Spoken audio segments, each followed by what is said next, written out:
चुनावी मौसम इसकी बात ही कुछ और होती है ना। हवा में जैसे एक उम्मीद सी घुल जाती है, एक बदलाव की आहट सुनाई देने लगती है। तो आज हम सिर्फ राजनीति की बात नहीं करेंगे, बल्कि बिहार की बदलती उम्मीदों की एक कहानी में उतरेंगे। और देखिए, उस चुनावी माहौल में आप कहीं भी चले जाइए, हर गली, हर नुक्कड़, हर चाय की टपरी पर बस एक ही सवाल गूंज रहा था, भाई इस बार कौन जीतेगा। अब इसी सारी गहमा गहमी के बीच कहानी के सेंटर में है संदीप, राजपुर नाम के एक छोटे से कस्बे का एक नौजवान, जो ये सब बहुत ही करीब से देख रहा था। और वो सिर्फ एक तमाशा ही नहीं था, वो एक बेहतर बिहार का सपना अपनी आंखों में लिए बैठा था। तो चलिए कहानी के पहले हिस्से में चलते हैं और देखते हैं कि उस वक्त हवा में आखिर चल क्या रहा था और ये बदलाव की उम्मीद जग कैसे रही थी। तो संदीप, जो बिहार के लाखों नौजवानों की तरह ही है, आखिर वो चाहता क्या था? कोई बहुत बड़ी चीज नहीं, बस बेहतर सड़कें, अच्छे स्कूल और सबसे जरूरी बात, अपने ही राज्य में एक अच्छी नौकरी। उसे बड़े बड़े भाषण नहीं चाहिए थे, उसे अपने भविष्य के लिए एक ठोस रास्ता चाहिए था। और यहीं से ना ये चुनाव एक बहुत ही दिलचस्प मोड़ लेता है, क्योंकि इस बार का मुकाबला सिर्फ शोर शराबे और बड़े बड़े वादों का नहीं था। जी नहीं, एक अभियान ऐसा भी था जो बोलने से ज्यादा सुनने पर टिका था। जरा सोचिए, जहां एक तरफ बड़े बड़े मंच सजते हैं, लाउडस्पीकर पर शोर होता है, वहीं दूसरी तरफ एक उम्मीदवार था, प्रकाश बाबू, जो बस एक चारपाई पर बैठकर लोगों से सीधे बात कर रहा था। राजपुर के लोगों के लिए ये नज़ारा वाकई में बिल्कुल नया था। और इस सादगी का असर वो कमाल का था। गांव वालों के मुंह से बस एक ही बात निकल रही थी, पहली बार कोई बैठकर हमारी बात सुन तो रहा है। मतलब जिन लोगों को लगता था कि उनकी आवाज कहीं खो गई है, उन्हें पहली बार महसूस हुआ कि कोई उनकी बात समझने आया है। और जब माहौल ऐसा खुला हुआ होना, तो संदीप जैसे नौजवान भी हिम्मत जुटाते हैं। उसने एक मीटिंग में सीधे सीधे पूछ लिया, सर, यहाँ जॉब का क्या होगा? ये सवाल सिर्फ संदीप का नहीं था, ये पूरी एक पीढ़ी का सवाल था। बात सिर्फ नौजवानों की नहीं थी, गांव की महिलाएं भी अपनी चिंताएं लेकर सामने आ रही थीं। एक बुजुर्ग महिला ने जो कहा, वो हजारों घरों की कहानी थी। हम बस अपनी बेटियों का भविष्य सिक्योर चाहते हैं। तो ये तो हुई जमीनी स्तर की बात। अब जरा बड़े पिक्चर को देखते हैं कि पूरे राज्य में अभियान का मुख्य संदेश क्या था। वो कौन सी लहर थी जो धीरे धीरे पूरे बिहार में फैल रही थी। तो मैदान में ना दो बिल्कुल अलग अलग रणनीतियों की टक्कर थी।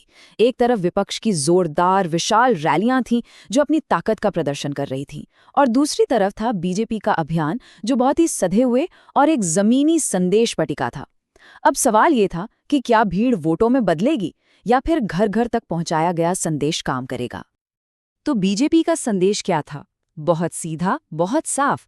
बेहतर सड़कें और बिजली, नए स्कूल, युवाओं के लिए स्टार्टअप के मौके, और हाँ, बेहतर सुरक्षा। दिलचस्प बात यह है कि ये सारे वादे सीधे सीधे लोगों की रोजमर्रा की जिंदगी से जुड़े थे, किसी बड़ी विचारधारा से नहीं। और इसका असर ये हुआ कि संदीप जहां भी जाता, उसे एक ही बात सुनाई देती थी, इस बार डेवलपमेंट की लहर है। ऐसा लग रहा था मानो लोगों के मन में एक आम राय बन रही थी, जो शायद पहली बार जाति और धर्म की राजनीति से ऊपर उठकर सिर्फ और सिर्फ विकास पर बात कर रही थी। तो अभियान खत्म हुआ, बातें खत्म हुई, वादे इरादे सब हो गए। अब वक्त था फैसले का, उस दिन का जब बिहार का भविष्य तय होना था। वोटिंग का दिन, सुबह की हल्की ठंड, लेकिन हवा में एक अलग ही गर्मी थी, एक उत्साह था। पोलिंग बूथों पर लंबी लंबी कतारें थीं।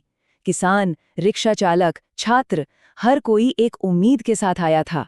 और उसी भीड़ में संदीप भी था, जो अपनी जिंदगी का पहला वोट डाल रहा था। और फिर गिनती का दिन, पूरे राज्य में जैसे सांसें थमी हुई थीं। हर कोई टीवी स्क्रीन से चिपका हुआ था, हर एक सीट के नतीजे का बेसब्री से इंतजार कर रहा था। और जब राजपुर का नतीजा सामने आया, तो सब साफ हो गया। प्रकाश बाबू, वही उम्मीदवार जो चारपाई पर बैठकर लोगों की सुनते थे, एक बहुत बड़े अंतर से जीत गए थे।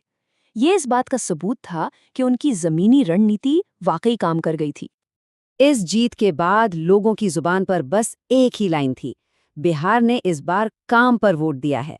ये एक बड़ा संकेत था कि शायद अब वोटर बड़े बड़े नारों से ज्यादा जमीन पर हुए काम और विकास के ठोस एजेंडे को चुन रहा था। तो जश्न खत्म हुआ। अब बारी थी काम करने की, एक नए बिहार की नींव रखने की, जिसकी उम्मीद में लोगों ने वोट दिया था। और नई सरकार ने आते ही एक्शन लेना शुरू कर दिया। नई सड़कों और इंडस्ट्रियल हब की योजनाएं सामने आई। छात्रों के लिए नए हॉस्टल्स और ट्रेनिंग सेंटर्स का प्रस्ताव रखा गया और सुरक्षा के लिए बेहतर पुलिस स्टेशन बनाने का वादा किया गया। यानी जिन वादों पर वोट मिले थे वो अब हकीकत बन रहे थे। इन बदलावों को अपनी आंखों से देखकर संदीप को एक अजीब सा गर्व महसूस हुआ। उसे लगा कि उसके एक वोट की सच में कोई कीमत है। गंगा किनारे खड़े होकर उसने धीरे से कहा, ये नया बिहार होगा।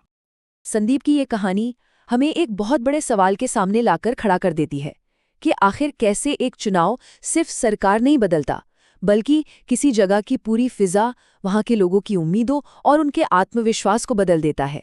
ये कहानी सिर्फ एक राजनीतिक जीत की नहीं है, बल्कि इस बात की है कि जब लोग विकास को अपनी प्राथमिकता बनाते हैं तो राजनीति को भी बदलना ही पड़ता है।